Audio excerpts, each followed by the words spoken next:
Good morning. Good morning. I hope this holiday season has treated us all well so far. Today is the final Sunday of 2024 and the monthly theme of presence. We have considered presence several ways this month, through breath, contemplative attention, and simply as checking in about whether others feel loved by our presence. UU Minister Reverend Scott Taylor held up the following.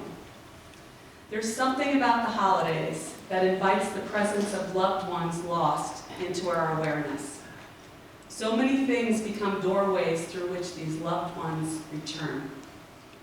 An old ornament, a Christmas carol, the smell of their favorite pie, or just hearing everyone's laughter and we suddenly notice their absence. So many doorways. If we can remember that attention is the key, they step right through to us. Today we will explore the presence as a grounding force that empowers us to navigate uncertainty, connect meaningfully, and lead with intention. We are excited this morning to welcome Dr. Fritz Gillette back to UUEA.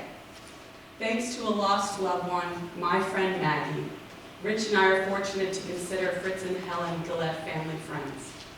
And we are so happy they chose to spend a bit of time here. Fritz is also a friend of UUEA. Some of you know Dr. Fritz from back in the COVID days of our Zoom workshops, or maybe you met him for the first time at Winter Solstice last December. He was also slated to work with us and facilitate the group conversation of Widening the Circle and the 1,000 Cut Journey workshop. He is kind, empathic, and many times has encouraged us to be curious and interested in each other, no matter who, especially during this politically charged time. Dr. Fritz specializes in trauma, anxiety, and life balance. He's an adjunct at NYU and is a strategic career planning expert for Loeb leadership. He's also a musician, a dad of 2 young men, cares deeply about education, and is board president and common denominator, an organization dedicated to making math fun through tutoring interventions which ensure kids don't fall behind. Welcome, Fritz and Helen. We are glad and grateful you are here.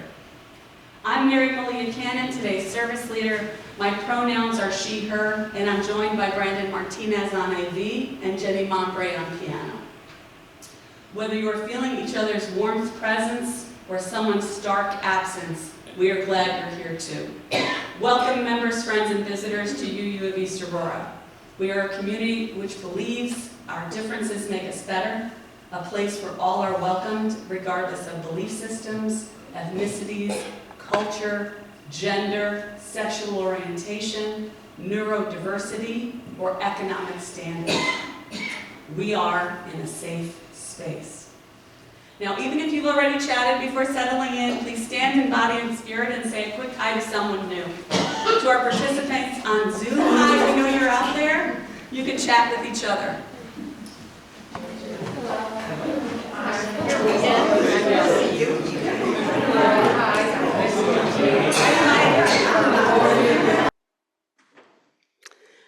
At long last, Dr. Fritz Gillette with our program, The Practice of Presence. Yeah.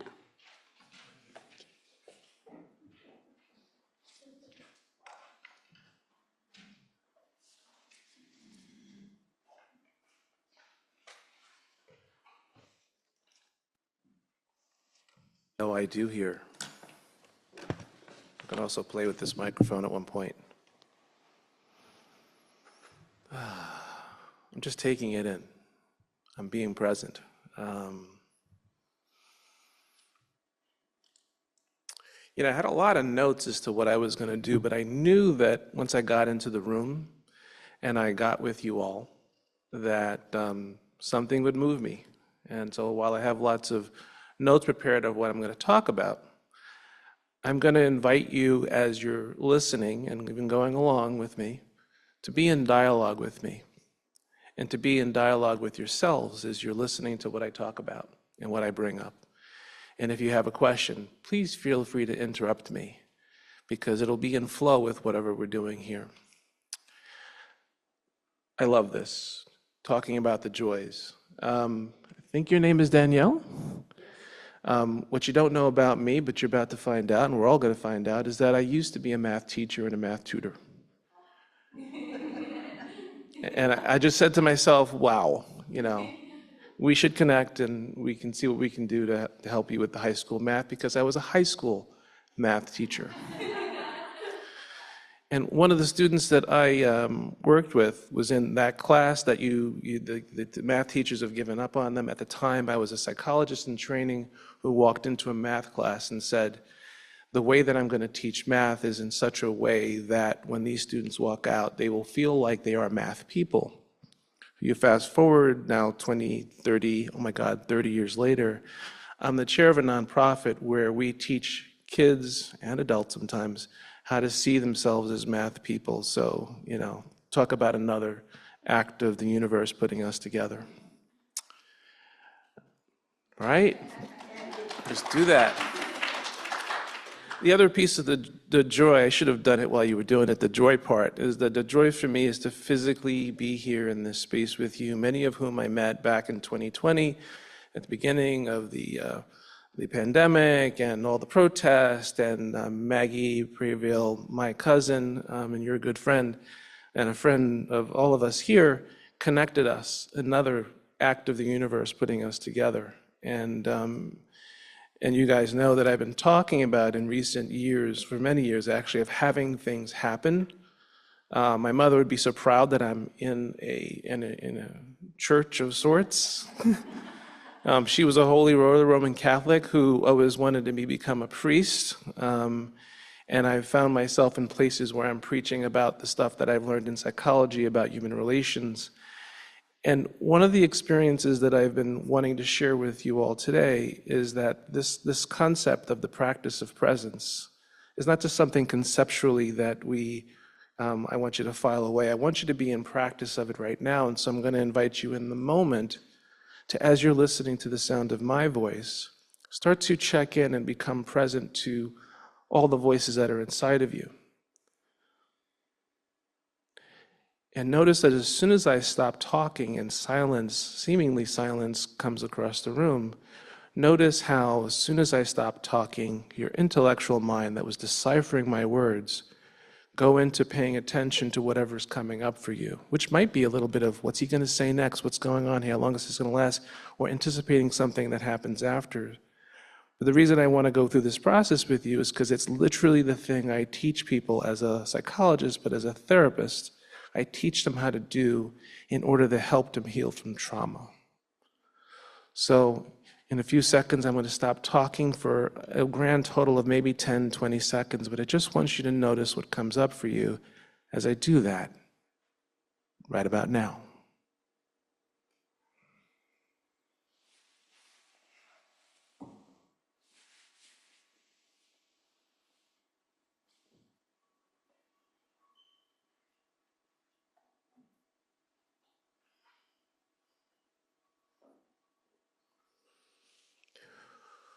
When people come to see me, they're often in a certain kind of crisis. Maybe they're suffering from a trauma that they need to talk through. And traditional psychotherapy, any therapist here? Any psychotherapists here? Counselors? Traditional work has us engaging in verbal, intellectual dialogue to talk through, which makes sense. Many of us need someone to talk through. But one of the things that happens is as we're talking and we're expressing ourselves, what generally happens to the person across from us that's listening? Well, if it's a family, it's a friend, it's a sibling, it's somebody close to us, what do they inherently do eventually? That's a question. Give you advice. What else did they do? They give you advice. What else did they do as you're speaking? They try to fix it. Advice, try to fix it. That is the goal. We try to get them to listen. And as they're listening, what else happens, especially when it's somebody really close to you? They get defensive. They think you're criticizing them. And what happens when they get defensive? Follow that, they start to defend themselves, right? I sit across from people who sometimes will say, I don't want to live anymore. I want to hurt myself. I want to end my life. I'm so depressed, I've got nothing to live for. And as a therapist, I'm trained to kind of sit with that and hold the space. But in recent years, I've been going out and really trying to train everybody how to hold that space. Now, again, if somebody is suicidal, you shouldn't, as a non-professional, try to hold that by yourself, but quite often what we all need is somebody to just hold space for us, to hold community with us, just to listen. We share a joy. It's put out there, no judgment. We share a feeling, an expression, a triumph, a suffering. We just put it out there. But what generally happens for all of us in terms of presencing is that we're not checking in, not only with the person that is really there, but we also are not checking in with ourselves. And what I wanted to focus on today is inviting you into checking into what's happening with yourself at any given moment. On a Sunday, during a certain hour, this is often the time where we do the most checking and reflecting. But my goal is to have you in everyday life do this more often. And do it as you check in with yourself. And I'm going to invite you to do something that's even more difficult. To check in and notice the pain and the struggles that you may be having inside that you distract yourself with, oh, I just put it over there, with your cell phones and your other things that take you away from it. So, this is why I had this microphone here. Testing. Testing, 1, 2. All right. You know I can't sit still. Hello, people on Zoom. So one of the things I do with people who are experiencing trauma is a lot of times they will start to talk to me about the thing that's upsetting them. And this is a presencing exercise that we do to help people work through trauma. I will invite them to think about or talk about the thing that is upsetting them or the thing that they need to talk about, but I then don't engage them in verbal dialogue around it. I engage them simply to notice where in their body they're feeling the thing. So if there's something that you can bring conscious awareness right now, that when you think about it, feel about it, remember it, you feel something somewhere in your body. Can you do that for me right now?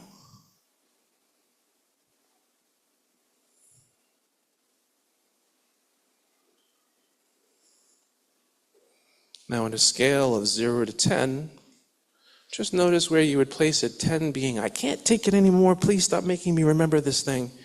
And 0 is, I feel nothing at all. Just give it a feeling of a number.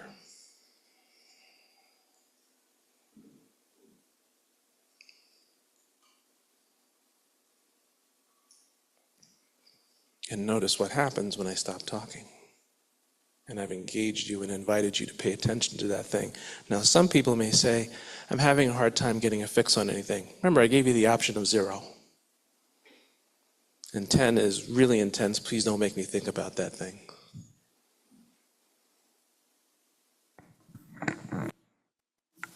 I'm not checking my time. I'm checking my blood pressure, my heart rate. We're still at a 90.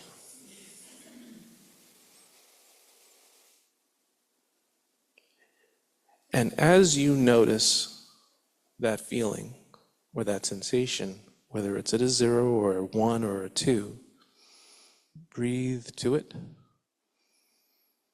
Notice where it may lie in your body. Breathe through it.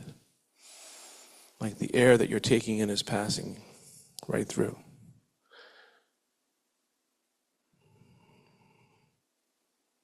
Could be one of the joys you just shared about.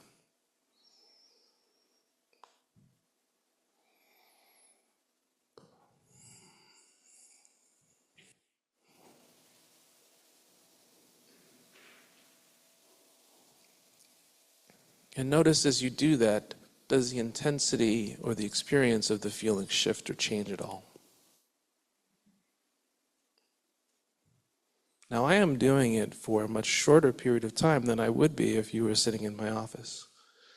Sometimes that's sitting with a person as they're connecting to something that's going on inside of them.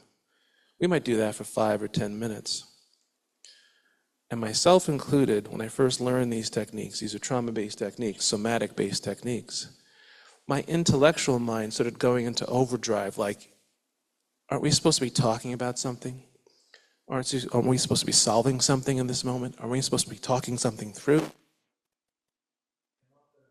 Client. They are giving me nonverbals that they're doing that as well. And I usually just encourage them, stick with it, because a lot of things are not solved in the intellect. Actually, most things are not. They're solved in the feeling. And we rarely give ourselves the time and the space to just notice the feeling, particularly when the feeling is uncomfortable and unpleasant.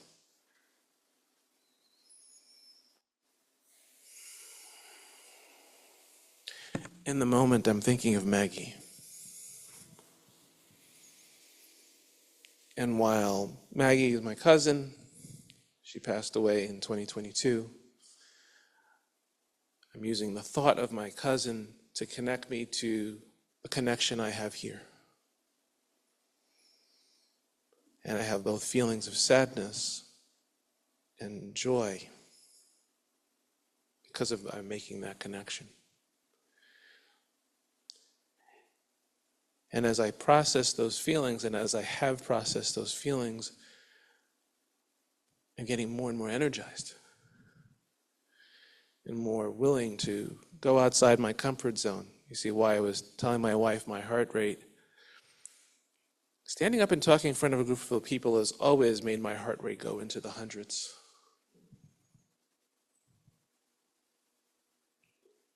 88.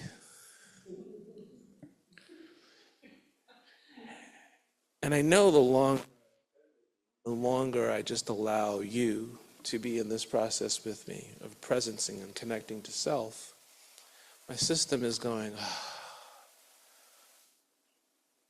and I'm hoping that this is a thing that you do. That the next time somebody starts to tell you something or share with you, just hold the space. And more importantly, right now, the next time you start to feel something, a trigger, we call it an activation, just give it the space. Stop trying to figure it out. Stop trying to give it advice. Stop trying to tell it be there.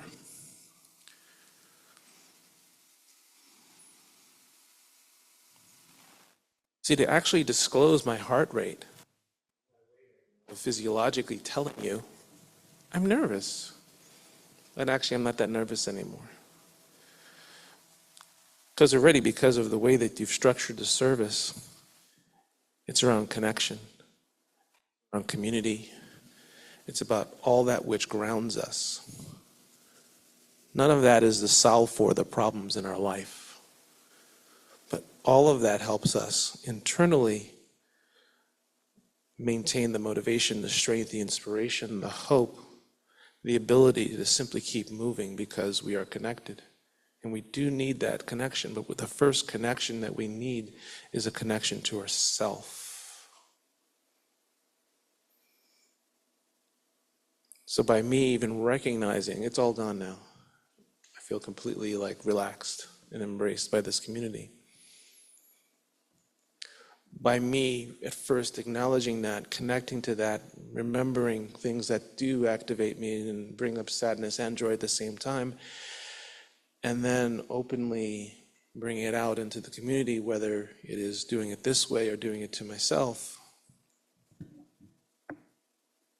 So cool.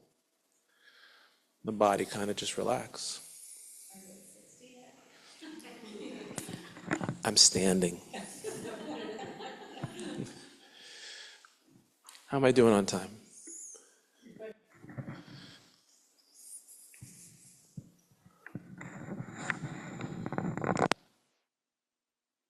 So part of the I'm going to say a sequence of letters right now. And you're probably going to recognize the sequence of letters, and I want you to predict what I'm going to tell you about the sequence of letters. A, B, C, and D. Where am I going with that? Where does your mind go when you hear me say that? We all hear the alphabet? Okay. I want you to start to pay attention to self and as well as others where you don't make those assumptions. Yes, that comes up. He might be talking about the alphabet. What else might he be meaning by the letters of the alphabet? What else might I be meaning? You don't. Go ahead. Lists. Options, names. I want you to suspend all of that. And I'm going to teach you that the response to someone who says A, B, C, D is simply to, and this is what we did in our group, reflect back what I just talked to you about, just said. A, B, C, D. How do you reflect back to me? Your intellectual minds are like, what is he doing right now? But let your heart just reflect it back to me. Anybody have an idea? Active listening. A, B, C, D. Reflect that back to me. A, B, C, D. You got it. Now, what I mean by A, B, C, D today is that A stands for awareness. Awareness of self, awareness of all that's happening inside you. B gets into that body awareness. C gets into curiosity, compassion, connection. And D gets into the doing of acting on that, which in many instances is simply to just be with the person. Anecdote. I think I was telling you guys last night this anecdote I remember is I'm going to do a different one. A man comes to see me, and he says to me, Dr. Fritz, I'm going to tell you what I did today. What'd you do today? I got my mother out of the place she was living out on Long Island where she was isolated. I put her in a doorman building. In my head, I'm like, that sounds good. Puts her in a doorman building. Her doctor is down the block. It's a first floor. It's wheelchair accessible in case she ever needs that. And I'm sitting there in my ABCD, and internally, I am really attached to all the things that are happening inside of me because at the time, my mother was struggling, and I wished I was in a financial position to do the things that he was describing, but instead of offering advice or reacting to the stuff that was inside of me that I was very much attached and connected to, I simply held the space and listened. And when he was done speaking to me, his last sentence was, Dr. Fritz, this is the worst day of my life.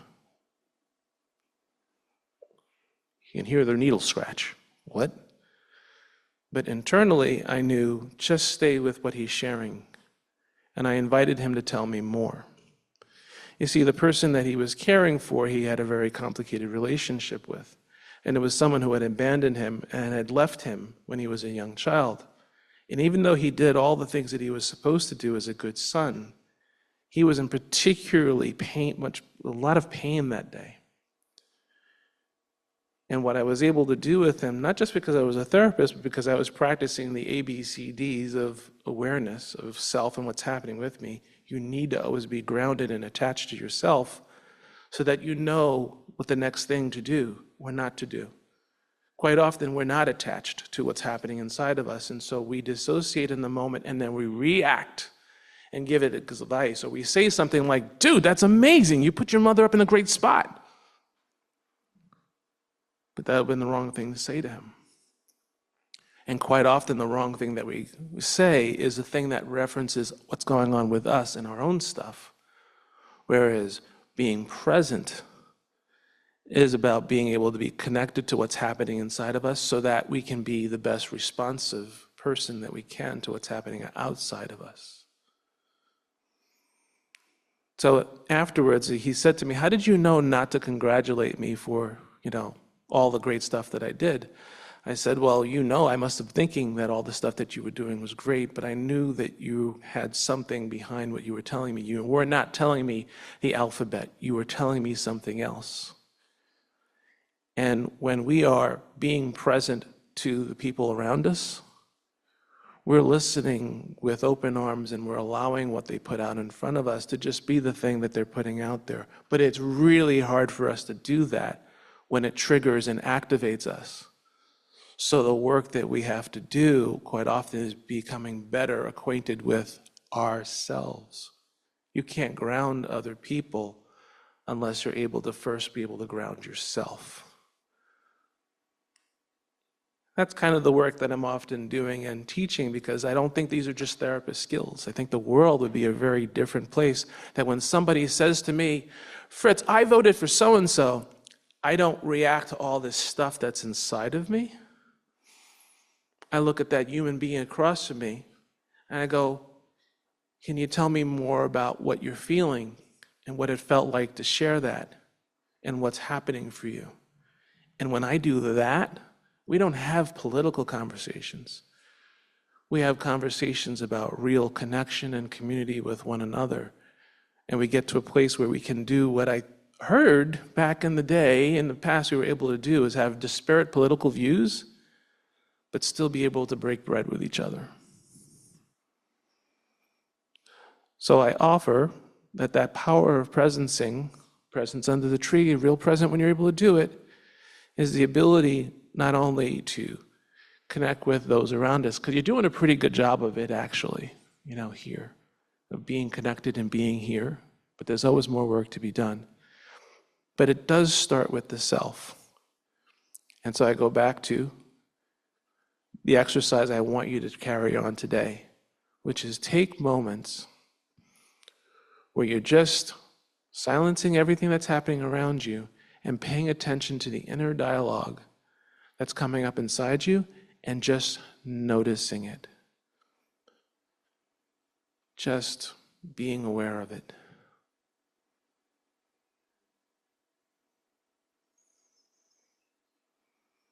Breathe to it. Breathe through it. Nothing to figure out, nothing to analyze, nothing to judge.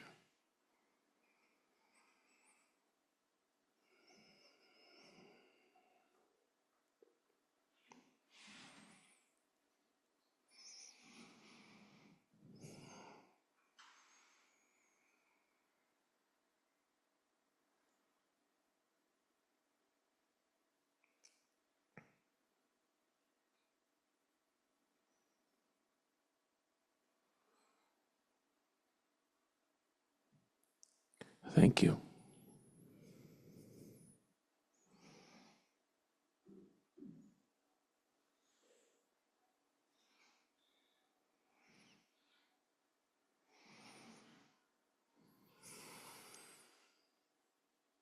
Yeah, I don't want this moment to end either.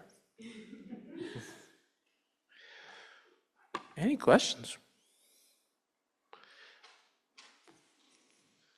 Did anyone ever ask the mother, does she want to move?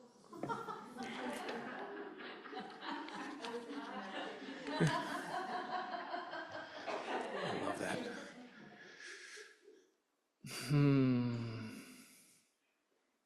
I could demonstrate what we're talking about by simply saying, what was it like for you to ask that question just now? I asked it simply because I did not do it myself, but I witnessed many instances of children telling their parents what they had to do for their own good. Maybe the parents were quite resistant to this. And this also, this brings up a whole nother complex Yeah. situation. It's a great question. And often it's Usually the first question, if I'm going to ask somebody, is like, what was it like for your mother when you told her what you wanted to do? Was that a co-created reality, or was it something you pushed on her? But that can easily get to another place. And so for this particular client, I did go, walk me through how you got to the plan. And it really wasn't a plan that he co-created with her. It was something that he thought he should do as the good son. So it wasn't even something that the mother wanted. It was definitely not something he wanted. I have a question that dovetails with Diana's comment about defensive reactions, because I feel we fix that too, or we get defensive about a defensive reaction. So how do you best disarm that in a way that's kind to the person's feeling? Besides, even though you didn't intend it. I use the word invite a lot, because our psyche and our conscious and our unconscious mind needs permission to come into dialogue, and if we're in dialogue with it. And when I teach people about becoming observers of self, they start to become better equipped. You can't change things you can't see. And a lot of the way that we operate in everyday life is in autopilot. And we're not thinking much about it, and we're not very much connected to the feeling. So when we get better at noticing, oh, when you said that, I noticed I got very defensive. We can get a person to the point where they can have that awareness of self. Somebody from the outside doesn't have to fix anything. We just have to kind of hold the space with it. Just notice how you felt. That's why I started to ask you. It says, well, I was going to get into a little therapy session where I'm like, hey, just notice where in you that question came from. But what happened is that you gave an anecdote that related to self, to some part of your experience. And quite often, that's all we've got to do. I mean, I work as a consultant, and quite often people are expecting me to give them answers to their questions. And quite often, before I give them an answer to their question, which I almost never have to do, I will invite them to tell me what that feeling was. Can you connect to it? Most people are not connected to the feeling. They're connected to the intellectual response, but they're not connected to the feeling. And if they can get to a point where they're like, wow, I got really defensive around that, then I might invite them to say, can you tell me a little bit more about that? And I don't overuse the tell me more, because that's cognitive. I might invite them to go, just notice what you're experiencing.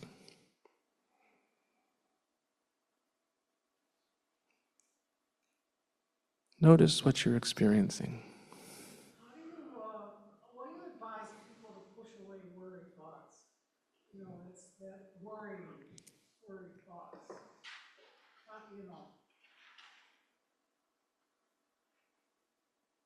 Constantly worrying.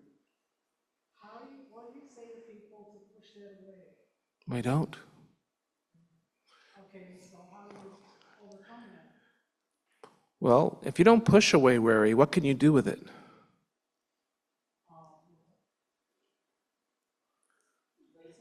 Embrace it.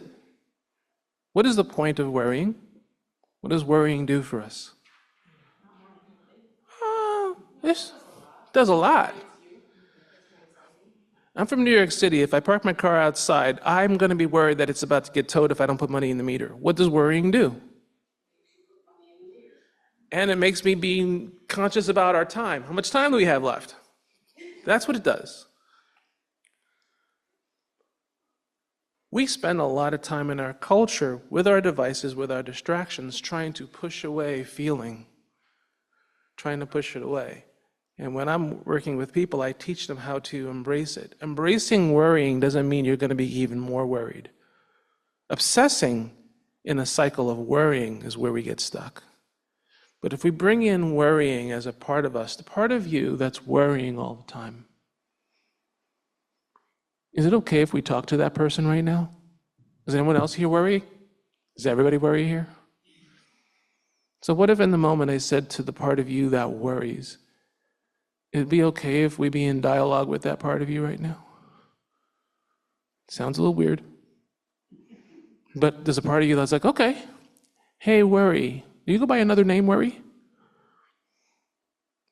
Okay, we'll call you Worry for now. How can I help you? Well, I'm real concerned about the money, being in the media and getting towed. The car gets towed in New York City, $200-$300 plus the ticket.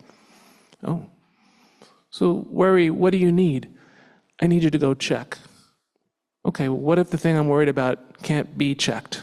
What if I'm checking it all the time? What do we say to Worry then? Stop checking. That's what we say. And then we tell Worry to stop checking. What happens to Worry? Worry gets frantic. It gets frantic. Worry is like a knock at the door that's not going anywhere. A process server that's not going anywhere. What happens when we ignore Worry? It gets more frantic, it gets louder, it starts to pound, it does worse. What happens when we welcome it in? Imagine welcoming in the part of you that's worried, but now treating the part of you that's worried with the kind of care, connection, curiosity, compassion that we have in this service. Hey, Worry, come on in, have a seat next to me. Has anybody ever tried this? Oh, I was hoping you were going to tell me that you did, and it didn't work.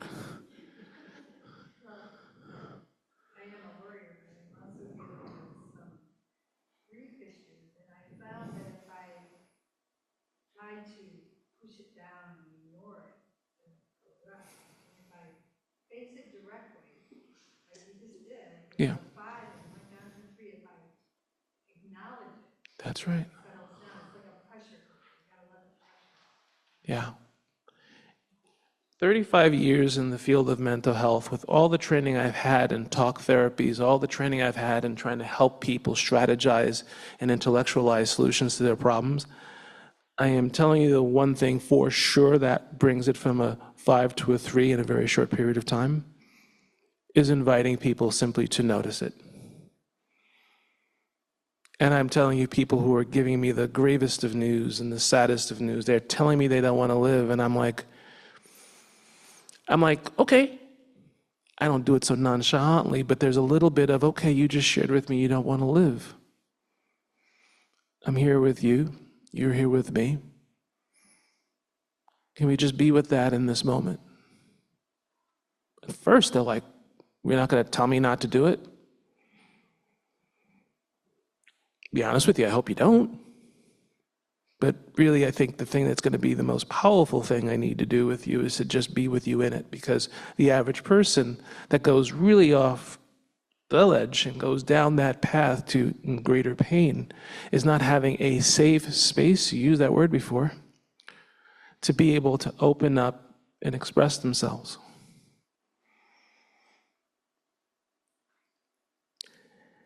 And the ability to create that space does start with you. So that when I'm amongst people who are in the practice of self-reflection, self-care, and self-compassion, and being able to work on lowering those 5s to a 3s, they're then better able to hold the distress that's in this world. Because there's plenty of it. There's no shortage of it.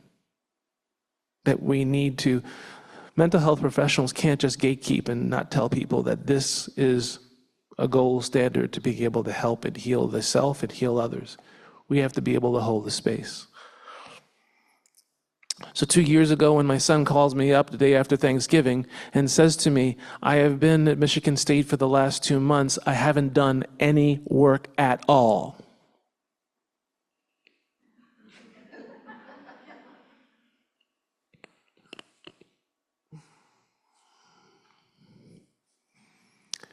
We just spent out of tuition money for a kid that didn't do any work. So glad we weren't on video in this call.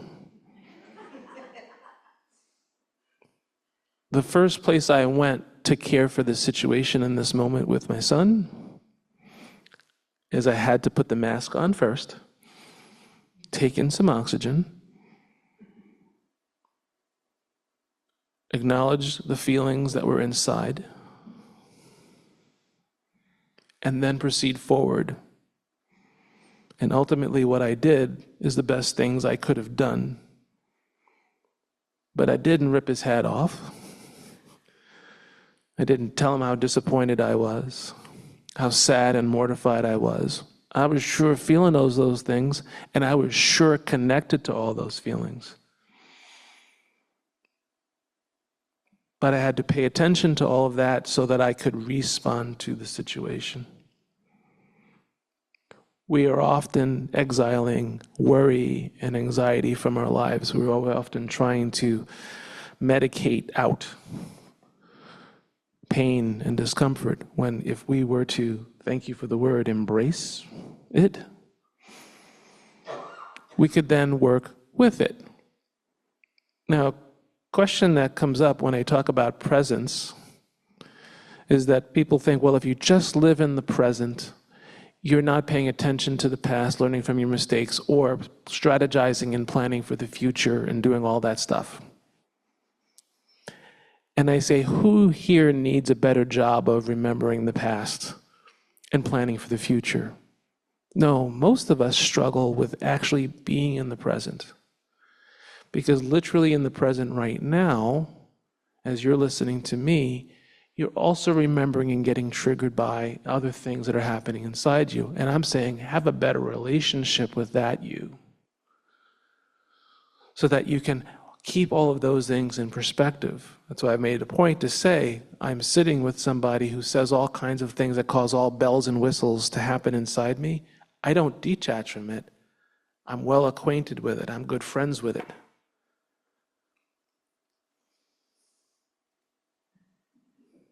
And because I'm good friends with it, I'm able to stay then in the moment and not be thrown off and distracted and defensive and advice giving and all of that stuff. Go ahead. What were the A, B, C, D? What were A and D? Awareness. And D? B for body. C for curiosity. Curiosity, connection. There's a lot of C words that can be associated with that. And D, often it's called either doing or discipline. But the D is in action, is in the action. But the action doesn't need to be taught. We're doing the action already. One of the actions that we do autonomically, hint, hint, autonomically, breathe. Notice the heartbeat. Notice the warmth. Sak pase ma boule. Any Haitians here? Right. So if I say sak pase ma boule, what am I saying? Okay. That's okay. I didn't know for like 40 years. And then my mother one day said, well, technically when somebody says sak pase, how are you doing? Ma boule, I am still warm. I'm still burning. I'm still alive. Cool. Well, that's pretty uplifting, Mom. And she says, well, from a third world country, being alive and warm and living is pretty damn good. And I've always been telling you that. I said, oh, I'm American. I thought you were being kind of depressing. But when she told me that, I was like, well, that's pretty good. So our ability, we've got a world that really needs us. And it needs us as whole as we can be, from our family, our friends, and the people we have contact with. So really a takeaway I wanted you to take away from today is Dr. Fritz came all the way here from New York City to tell you and share with you in person, and Yo's on Zoom, hi, is that I need you to first take care of yourself. Put the mask on by connecting to self, awareness of self, body connection to the feelings that happen inside you, and curiosity about where those feelings are, where they're coming from, where you need them to go. And the discipline of doing that on a regular basis, every time you can think of it. Yeah. What do you mean by put the mask on? Putting the mask on. Oh, I'm making a reference to what they tell you to do on a plane, which is if you're going to save anybody, first put the mask on. And most of the people I come in contact with who come to services or who come to any place to listen to this sort of stuff is the kind of people who wouldn't put their mask on. They take care of somebody else first. And what happens to your body physiologically when you don't take care of yourself first? You get less creative, less empathic, more stressed, more rigid. But if you put the mask on, oxygen is the first thing that if you don't have it, yes, you die. But also if you don't have oxygen in great quantities and in regular quantities, you become less flexible, less adaptive, less empathic, more irritable, more defensive, more ready to give advice and all of those things. So if we roll back tape to the moment I started, the first thing I did is I took some breath. Because I am feeding my system, the limbic system, nervous system, with oxygen. Because that's what it needs to be present. And if I get you to walk away from today saying, I'm going to do that thing Dr. Fritz was saying. I'm going to stop for a moment and just be aware. Body scan. A and B. Awareness, body scan. The C is for curiosity and connection. Just connect to it and just notice it. Any questions about noticing? Noticing is just being an observer of it. It's sort of like looking at a flame burn. You don't think critically. You don't think a problem to solve. You're just noticing it. Pretty. Maybe you think that. I want you to do that with your body. Notice. With each breath you take, whether it's full or shallow. I'll stay up here all day. Any more questions? In the field, what is your opinion about UUEA? I feel like it's being pushed a lot to trauma, Mm-hmm. to trauma care, and as someone who suffers from trauma, I feel like EMDR is limited. Mm-hmm. And I think it only works for a very specific group of people. Mm-hmm. What's your opinion? So first, EMDR is eye movement desensitization. It's a treatment approach that involves putting a pointer or a finger in front of somebody while you're asking them to remember a traumatic experience or something triggering. And that approach is actually not a foundation, but it is the thing that I was doing with you before was an evolution from that. Meaning that EMDR was being practiced by people that I went to train with. And then they said to me, you can do that, but that places less importance on our relationship. And so I practiced something called brain spotting, which actually places very focused attention on our relationship. But brain spotting has this is a term that makes you think about something else. So I didn't even talk about what that was in this moment. I simply said, allow yourself to just notice something that's happening inside you. You would do that in EMDR, but they would be asking you to remember a very triggering trauma. We don't do that. We invite you to remember anything you want to connect to. And then we ask you in that approach to just pay attention to where that feeling inside you resides. Maybe it is faintly somewhere in your gut, maybe it's in your throat, maybe it's all over your body. And we just invite you to then notice it. The extra step, which I didn't do, is we then ask you to look at some place in your visual field most connected to that feeling. If I had done that, I would have probably had to do another lecture. But when you do, and we all do this already, because I scanned the room, and what I noticed is that when you had a fix on something that you were remembering, some of you closed your eyes, some of you looked over there, some of you looked over here, some of you looked over there. Your question now is bringing up this part of the lecture. Because when you make that connection to the bodily sensation, while focusing on the thing that was activating, and you just stay there without talking, and most importantly, the people around you that invited you don't keep talking.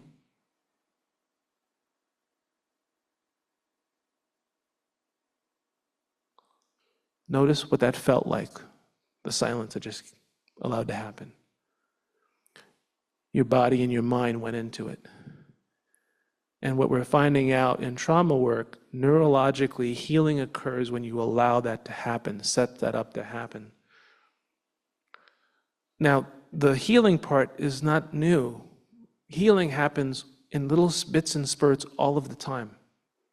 As we go through the service, there's a moment of silence. As we go through the service, as we're singing, as we're listening to music, all of those things also cause the healing to occur. But quite often what happens is that the healing isn't enough. It's not enough of it. We don't spend enough time in quiet healing contemplation with ourselves. And if we were to do that, we would see differences in our heart rate. That's why I love even demonstrating to myself on myself that, oh, if I just do that, healing, some level of emotional stabilization occurs. But I know as soon as we're done here, you're all going to go into what you've got to do, and your brain is going to be working on this and working on that, and it doesn't have time to process the traumas and the stuff that you're working on, that you need to work on. And so I'm inviting you as a practice, the practice of presence with ABCD, to A, just be aware of self. B, see if you can find out where in your body you may be noticing a thing or not at all. C, where you're connecting with curious compassion. And D, where you maintain the practice of doing that as often as you can.